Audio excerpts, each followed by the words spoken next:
വിദ്വേഷ പരാമർശത്തിൽ തമിഴ് ജനതയോട് മാപ്പ് പറഞ്ഞ് കേന്ദ്രമന്ത്രി ശോഭ കരന്തലജെ. തമിഴ്നാട്ടുകാർ ബംഗളൂരുവിൽ സ്ഫോടനം നടത്തുന്നുവെന്ന പ്രസ്താവനയായിരുന്നു വിവാദമായത്. എന്നാൽ മുഴുവൻ തമിഴ്നാട്ടുകാരെയും അല്ല ഉദ്ദേശിച്ചത് എന്ന വിശദീകരണവുമായി മന്ത്രി രംഗത്തെത്തി. മലയാളികൾ കർണാടകയിലെത്തി ആസിഡ് ആക്രമണം നടത്തുന്നു എന്ന പ്രസ്താവന ശോഭ കരന്തലജെ പിൻവലിച്ചില്ല.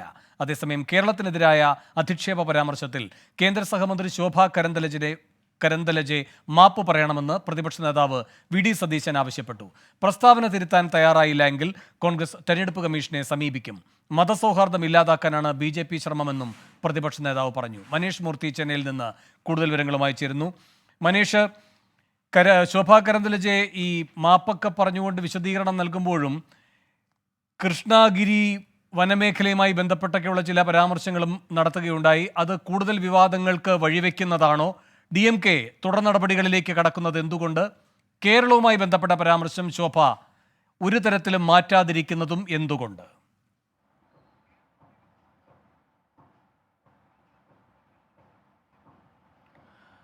വേണു, ഏറ്റവും പുതിയ വാർത്ത, തമിഴ്നാട് മധുരയിൽ ശോഭ കരന്തലജയ്ക്കെതിരെ ഒരു കേസ് ഇപ്പോൾ രജിസ്റ്റർ ചെയ്തിരിക്കുന്നു എന്നുള്ളതാണ്. അത് അവിടെയുള്ള മധുര സ്വദേശിയായിട്ടുള്ള ത്യാഗരാജൻ എന്ന് പറയുന്ന ആൾ നൽകിയ പരാതിയിലാണ്. അത് മതസ്പർദ്ധ ഉണ്ടാക്കാൻ ശ്രമിക്കുന്ന, രണ്ട് സംസ്ഥാനങ്ങൾ തമ്മിലുള്ള ജനങ്ങൾക്കിടയിൽ സ്പർദ്ധ വളർത്താൻ ശ്രമിക്കുന്ന രീതിയിൽ പ്രസ്താവന നടത്തി എന്നുള്ളതാണ് പരാതി. ആ പരാതിയുടെ അടിസ്ഥാനത്തിൽ 4 വകുപ്പുകൾ ചേർത്തുകൊണ്ട് മധുര പോലീസ് ഇപ്പോൾ FIR ഇട്ടിട്ടുണ്ട്. ആ കേസ് എന്തായാലും ഇവിടെ ഇപ്പോൾ തമിഴ്നാട്ടിൽ രജിസ്റ്റർ ചെയ്തിരിക്കുന്നു എന്നുള്ളതാണ് മറ്റൊരു കാര്യം. DMK നേരത്തെ തന്നെ തെരഞ്ഞെടുപ്പ് കമ്മീഷൻ ഇതുമായി ബന്ധപ്പെട്ട് സമീപിച്ചിരുന്നു. അതും സമാനമായ രീതിയിൽ തന്നെയാണ് പരാതി. 2 സംസ്ഥാനങ്ങൾക്കിടയിൽ സ്പർദ്ധ വളർത്താൻ ശ്രമിക്കുന്ന രീതിയിലുള്ള പ്രതികരണമാണ് ശോഭ കരന്തലജയുടെ ഭാഗത്തു നിന്നും ഉണ്ടായത്. അതിനെതിരെ നടപടി വേണമെന്നുള്ളതാണ് തെരഞ്ഞെടുപ്പ് കമ്മീഷനിൽ DMK നൽകിയ പരാതിയിൽ പറയുകയും ചെയ്തിട്ടുള്ളത്. എന്നാൽ ഒരു മാപ്പപേക്ഷ കൊണ്ട് തമിഴ്നാട്ടിലെ പ്രതിഷേധങ്ങൾ അടങ്ങുന്നില്ല എന്നുള്ളതാണ് ഏറ്റവും പ്രധാനപ്പെട്ട കാര്യം. കൃഷ്ണഗിരി വനമേഖല, അതായത് ബംഗളൂരു രാമേശ്വരം കഫേ സ്ഫോടന കേസിലെ പ്രതി കൃഷ്ണഗിരി, അതായത് തമിഴ്നാട്ടിലെ കൃഷ്ണഗിരി വനമേഖലയിലാണ് പരിശീലനം നേടിയത് എന്നുള്ളതാണ് ശോഭ കരന്തലജെ പറഞ്ഞ പ്രധാനപ്പെട്ട ഒരു ആരോപണം. ആ രീതിയിൽ തമിഴ്നാട്ടിൽ പരിശീലനം നടത്തി അതിനുശേഷം ബംഗളൂരുവിൽ വന്ന സ്ഫോടനം നടത്തുന്നവരാണ് തമിഴ്നാട്ടുകാർ എന്നുള്ളതായിരുന്നു ശോഭയുടെ ആരോപണം. അതിനെതിരെ രൂക്ഷമായ പ്രതികരണം മുഖ്യമന്ത്രി MK സ്റ്റാലിൻ്റെ ഭാഗത്തു നിന്ന് ഉൾപ്പെടെ ഉണ്ടായിരുന്നു.